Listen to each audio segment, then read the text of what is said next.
Good morning, guys. This is John. His whole purpose is to hurt me today. All day. He's gonna hurt me today, big time. If you're in Georgetown, Texas, his Instagram is right here. We're doing little legs. You gonna work these legs to make them look like those legs?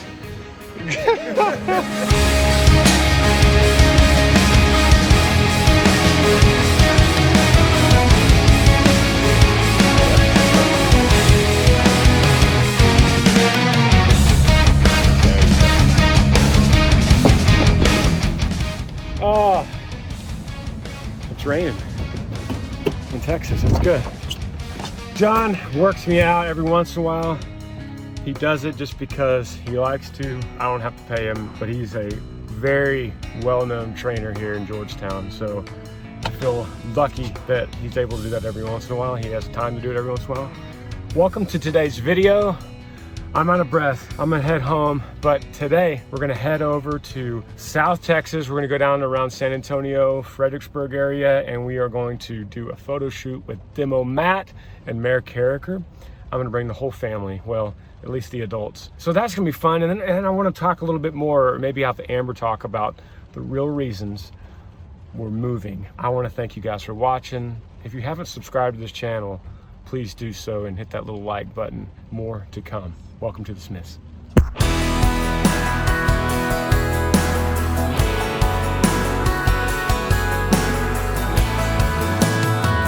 Don't you love it when the good guys win?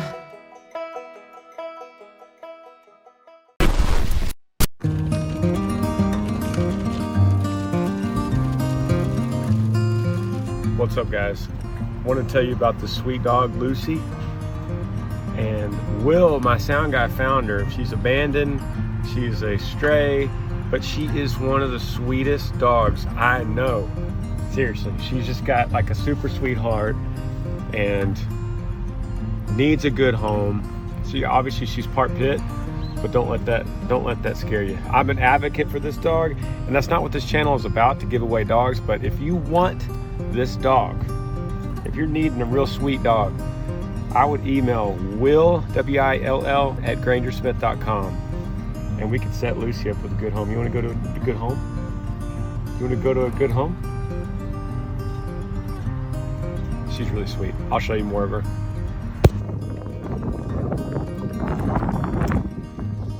What are you doing? Come here. Come here. Come here. You stuck? Are you stuck? Are you stuck? Come here. Come on. Can you get down? Can you get down? All right. You want a home? You want a home, sweet girl?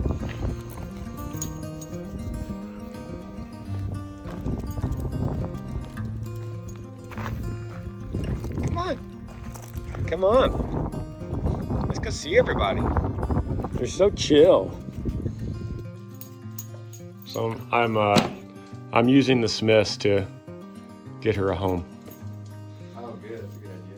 She's awesome. She is such a sweet dog. And she has a heart on her nose. Who doesn't want a dog with a heart on her nose? How'd she do last night? She did good. She slept with Gypsy and Remy. Did she eat her food? Yeah, she loved her food, actually. Did Gypsy and Remy like her? Yeah. I've never seen Tyler like a dog ever. She just got a, I don't know, man. I relate to her soul. She's so sweet. Yeah. All right, so if you want this sweet dog, email Will at GrangerSmith.com. I'm gonna pawn it off on him and let him dig through those emails.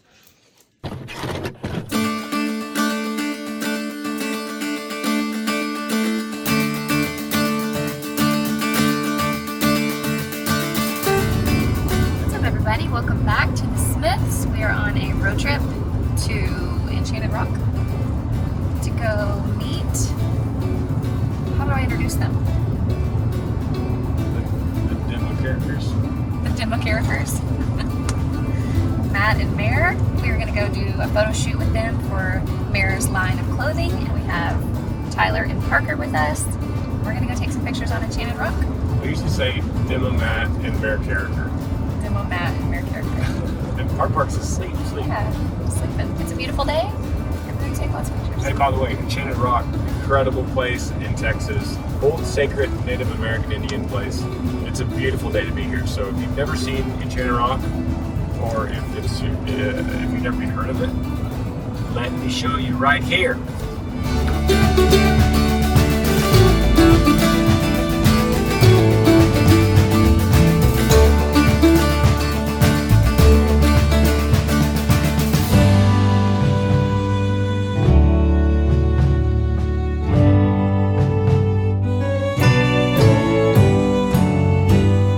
Enchanted Rock is incredible. You can't see the perspective of how massive this is.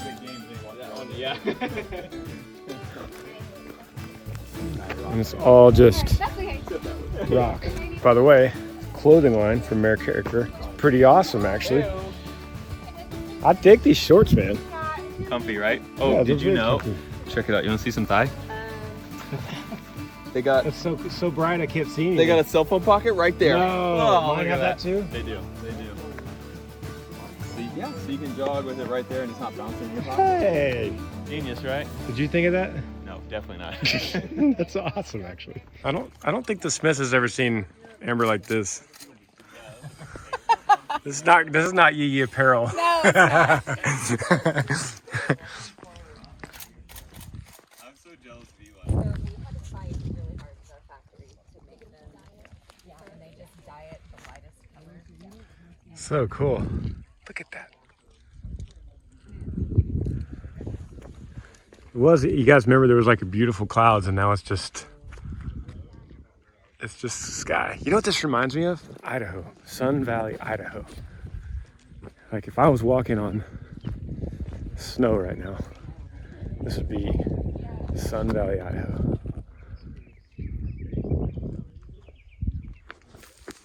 Look at that.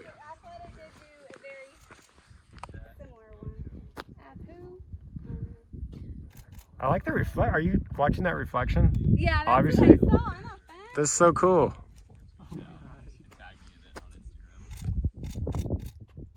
Beautiful. Wow. I love it. That looks cool. That is so cool. Hello, people. Today is Lincoln's kinder graduation.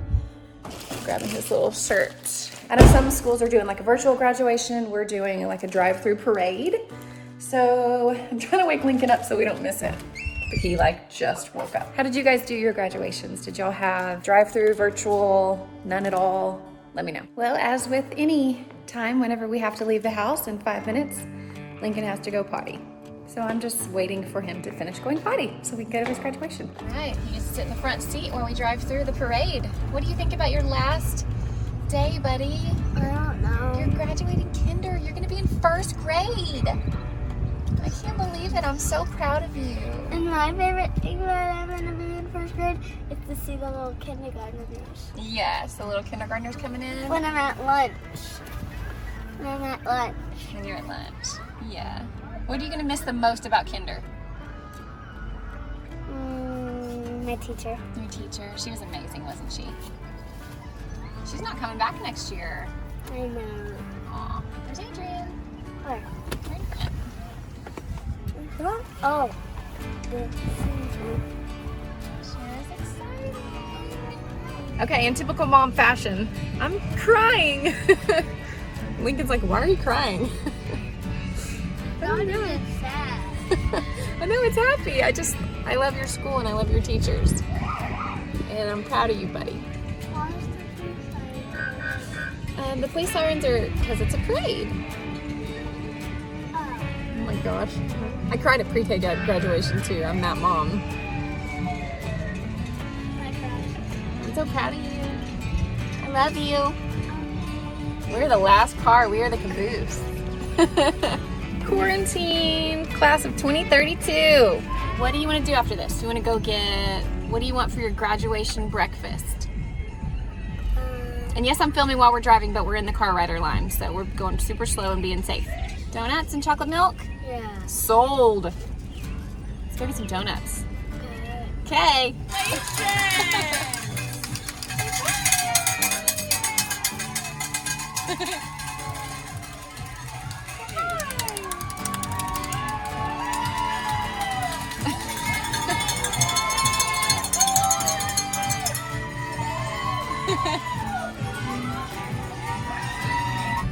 Did it!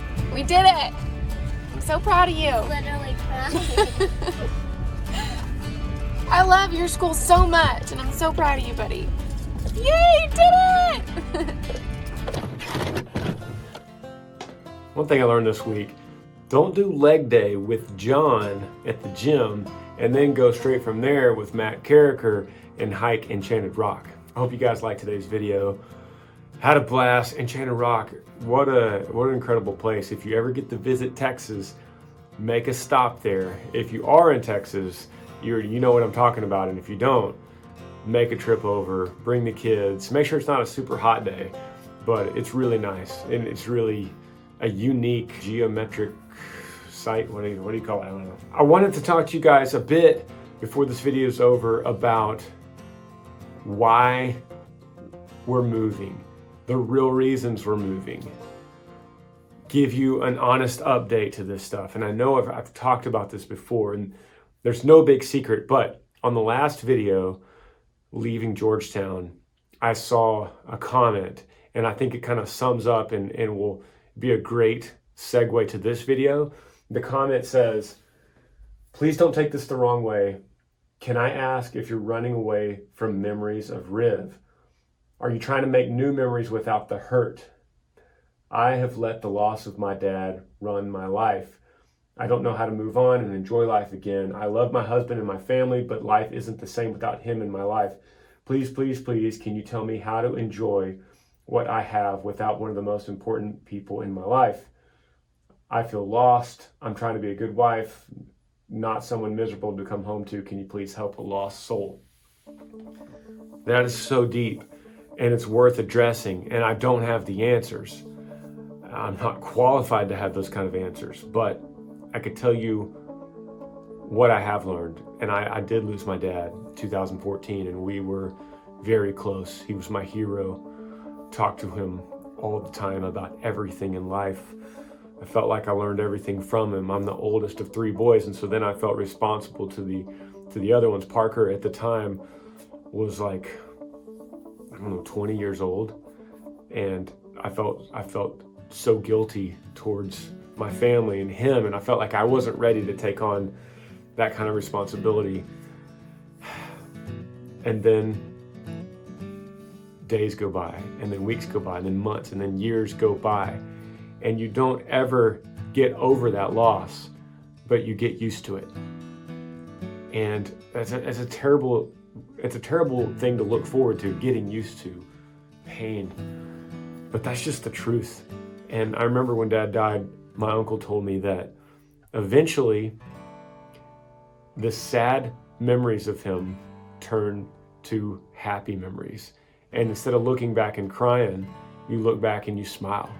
And so many times with my dad, I'll say something now, and sometimes I'll be in a random conversation and I'll say something and I'll think to myself, that was my dad. That's exactly what my dad would have said. Or that's a joke my dad would have said. And then I remember he's still with me. He's still here. He's living through me. And I hope that you could feel that. And ultimately, all we have is the next breath, which leads to the next minute, which leads to the next hour, which leads to the next year. And as the years go by, you look back and you think that the sad memories start to disappear. The memories of the death and the funeral and the planning, and the smiles and the good memories that last. And I look back on 2014 and the good memories, I haven't forgotten him at all. I haven't forgotten those memories. That's the biggest fear, is that they're going to go away, but they haven't. And I hope that you could find peace in that, as long as you don't get an identity with that misery, because you can't identify yourself as that misery. Because you start feeling guilty if you smile, or if you laugh, or if you have a good day, you think, oh no, I had a good day. That means I'm starting to forget Dad. That means I'm cheating on that memory. That's not true at all. That's not your identity. That's not your dad. That is the guilt of your grief. And that is a lie. That's a lie to yourself. So don't let that become your identity. It's not you. You could smile. You could still have good days. I hope that answers a little bit of your question. I hope that helps at all. And as far as Riv, are we running away from memories of Riv? Kind of. We kind of are. When the accident happened, we got out of that house as soon as possible. I needed to. London and I were there. We were there during the accident. We were there doing gymnastics in the yard, 20 feet from Riv. And I needed to get out of there, not just for me, but I felt it was important to get my family away from the one bad memory. There's millions of good memories there, and there's one really, really bad one. And I needed to get my family away from that. I felt as a father, as a husband, that was a mission I was on. And I also know that you can't make a big decision within a year. So I didn't want to start searching through real estate apps or find the perfect spot. I didn't want to do that. My brother was selling his house. It was just down the road. So I talked to Amber. I said, you want to just go to Tyler's and just regroup? And she said, yes. So we sold it. We sold it to a great family. He's an Air Force veteran. They have 3 kids. If you remember the early days of the Smiths, we had the fruit trees and he took over those trees and they took over the land, and they got chickens and donkeys and goats, and it is the perfect scenario. And they were able to take all those good memories from that house and continue them on, and we were able to pull away from it. So then a year goes by. I'm able to then look and then find a good spot for us, and I think this spot we're going to is a good spot. And we're ready for that move. We're more of a rural, kind of less fancy of a family than we were in the house we're in right now. And I think it's really neat that we're also getting into this barn. We're going to live in a trailer in a barn, and it's going to pull our family really close together. And we're going to be there. Eventually we'll break ground and we'll build a house, the little farmhouse that Amber wants. But until then, that could take a year. And I think the kids will look back on this, and we will too. We'll remember when we lived in a barn in that trailer with the varmints getting in and the heat of the summer, and we pull close as a family. And I think we'll remember this forever. And we're going to get really busy. Next week is the week that we lost Riv, and I think that staying busy through that, staying close together, joint task together, being responsible for each other in that time is going to be really important. And so this is all kind of by design by me, that we're going to move right during this time. By God, I should say. It's designed by God, that I'm just trying to carry it out. At least that's the way I believe. And is it a forever house? We don't believe in that anymore. I like to hope so. I'd like to think so. I hope so. I feel like this is a really good spot, and it fits our identity. But at the same time, we're living for today. We're planning for tomorrow, living for today. So are we running away from memories of Riv? Kinda. But I think it's a good thing. I don't think it's a bad thing. Because we'll always take them. You can't run away from memories, but you could take them with you. And I think a change of scenery, a new place like this is going to be perfect. And that is the real reason we're moving. I think that's the honest update here. And I'm also thankful for the Smiths. I'm thankful that it's like a therapy. I'm sitting here in my office at the Yee farm and talking to the lens of the camera, and I wouldn't have done this if it wasn't for the Smiths. I could just internalize it, and that could get bad. So I'm thankful for you guys. Thank you for listening. Thank you for being a part of this journey, and wherever it goes, wherever it leads, if it's this little farm we're going to, if we change again, I'm grateful that you guys are going to follow us, and most importantly, that I get to talk and let it out and speak to you guys as though you're all in the same room. I feel like you're in the same room as me. So love you guys, seriously. And you subscribers to this channel, thank you so much. That helps me realize that we're on the right path. And Debbie on this comment, I hope that you could take some of this with you. I hope it matters. If it does, that's even a greater reward through this whole thing. That's even greater meaning. So we'll see you guys on the next video, the next adventure. Love y'all. Yee yee. That's why I love dirt roads. Whoa, whoa, whoa. That's why I love dirt roads. That's why I love dirt roads.